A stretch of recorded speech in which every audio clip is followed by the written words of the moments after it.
नमस्कार मित्रों, स्वागत है आपका अपने चैनल में। आज हम इस एपिसोड में लेकर आए हैं मित्रों, आज जानेंगे कि बेटा और बेटी में भेदभाव क्यों किया जाता है। देखिए, अभी तक आपने इस चैनल को सब्सक्राइब नहीं किया है तो सब्सक्राइब करें, लाइक करें और शेयर करें। बेल आइकन के बटन को जरूर दबाएं ताकि हमारी वीडियो सबसे पहले आप तक पहुंच सके। मित्रों, जब हमारे घर में पुत्र का जन्म होता है तो मिठाइयां बांटी जाती हैं और बेटी हो तो खुशियां का दिखावा मात्र ही रह जाता है।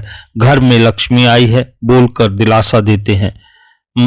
माना कि बेटी को लक्ष्मी का दर्जा देना बहुत अच्छी बात है, किंतु सिर्फ बेटी के जन्म होने पर ही उसे लक्ष्मी क्यों कहते हैं? क्यों बेटे के जन्म पर यह नहीं कहते कि शिव जी पैदा हुए हैं, विष्णु पैदा हुए हैं, ब्रह्मा पैदा हुए हैं? ऐसा क्यों नहीं होता है? मित्रों, जब बेटी का जन्म होता है तो उसके खर्चे, उसके पालन पोषण के बाद परिवार को कुछ नहीं मिलता, ऊपर से उसके विवाह में दहेज की चिंता। लेकिन बेटे के जन्म के बाद उसके खर्चे, उसके पालन पोषण, जिससे बेटा बड़ा होकर अपने परिवार का सहारा बनेगा, साथ ही साथ दहेज भी लाएगा, अपने परिवार की सहायता करेगा और बुढ़ापे का सहारा बनेगा। मित्रों, हम एक अनजान लालच के वश में हम अपने ही बेटे और बेटी के बीच में फर्क करने लगते हैं, किंतु यह कभी नहीं सोचते कि हमने अपने बेटे और बेटियों को इस लायक बनाना है कि वह खुद के दम पर दो परिवारों को संभाल सकें।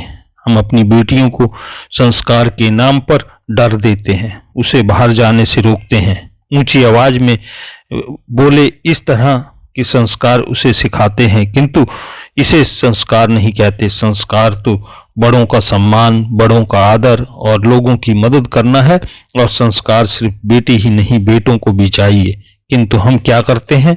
हम बेटियों को संस्कार के नाम पर डर देते हैं और उसे जीवन में अधिकार से वंचित कर देते हैं। उसे इतना डरा देते हैं कि उसके मन में अपनी सफलता और अपने सपनों की बातें उसके अपने अंदर ही खत्म हो जाती हैं। हम अपने बच्चों को किसी गरीब लाचार की मदद करना सिखाते ही नहीं, उनके सपनों की उड़ान भरना उन्हें सिखाते ही नहीं। संस्कार के नाम पर हम अपनी बेटियों को पंख ही काट देते हैं। मित्रों, हमें इस भेदभाव को खत्म करना है और शुरुआत अपने ही घर से करनी है। दहेज के नाम पर इस कुप्रथा को खत्म करना होगा।